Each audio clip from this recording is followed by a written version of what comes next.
Good day, everyone. Today we will talk about the structure of organization today and in the future. Table of contents. First, we have bureaucracies. Second, mechanistic organization. Third, organic system. Fourth, commonly used modifications. Fifth, the library organization of the future. First, we have bureaucracies.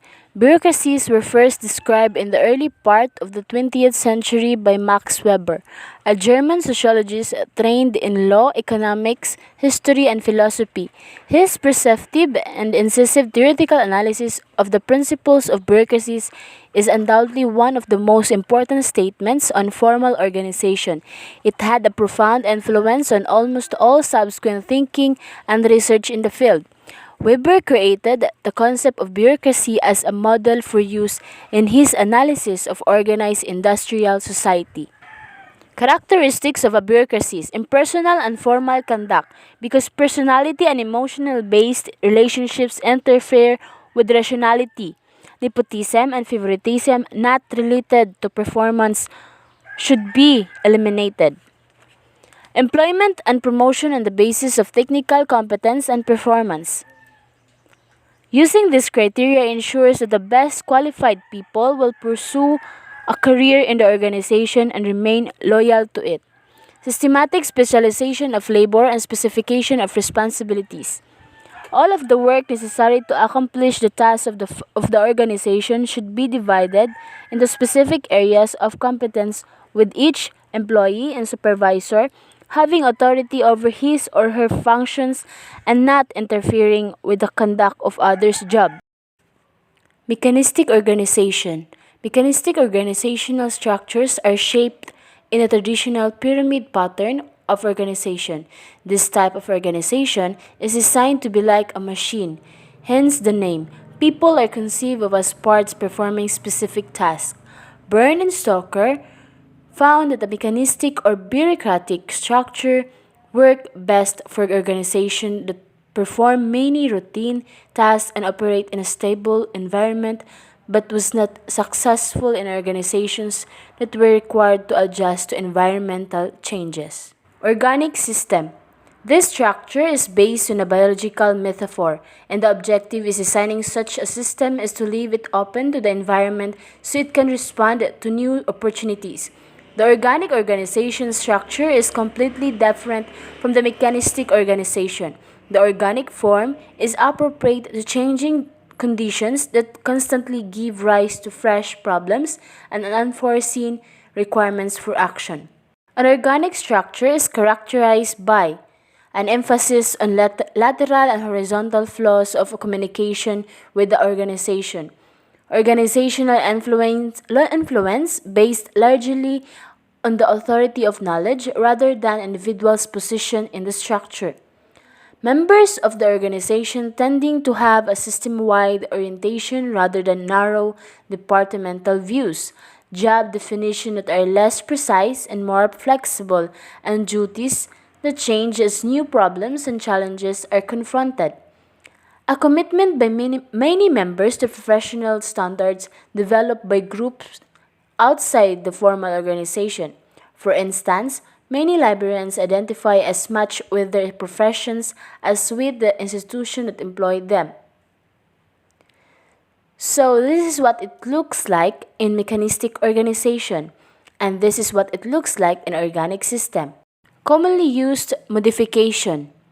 Libraries rely heavily on various types of coordinating positions and temporary groups to deal with increasing complexity, but in most cases, these modifications are superposed upon the traditional bureaucratic structure. So, this is the some commonly used modification. We have committees, task force, matrix organizational structures, and teams. Committees. One of the most common modifications to libraries' hierarchical structure is the formation of committees.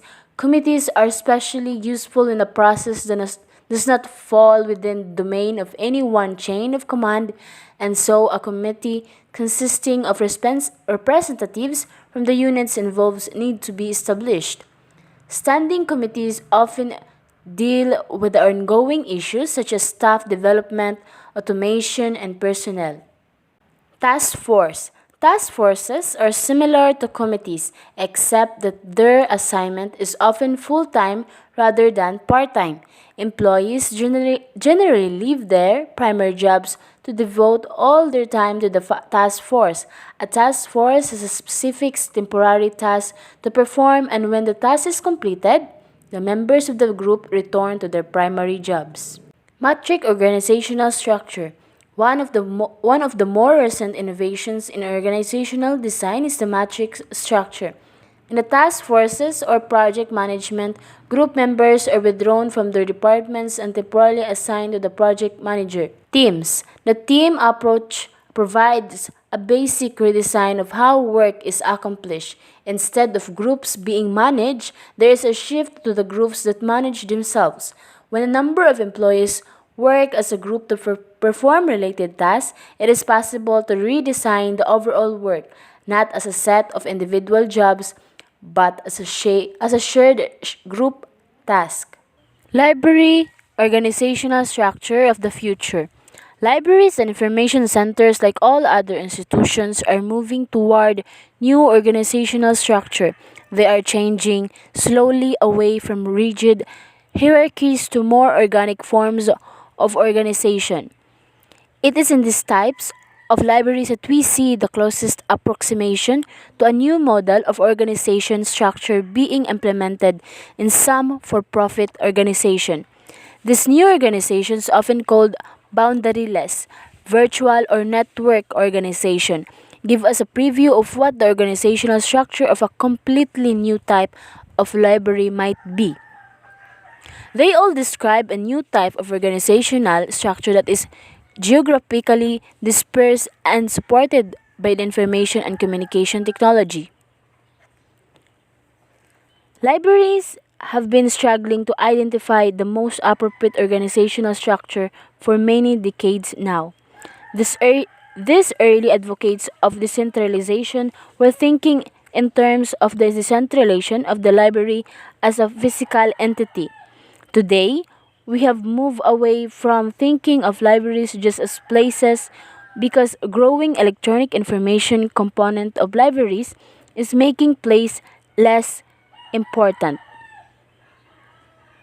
In the strictest sense, this type of library would not be a physical entity at all, and the storage function traditionally performed by libraries would be eliminated because all information would be available via computer technology.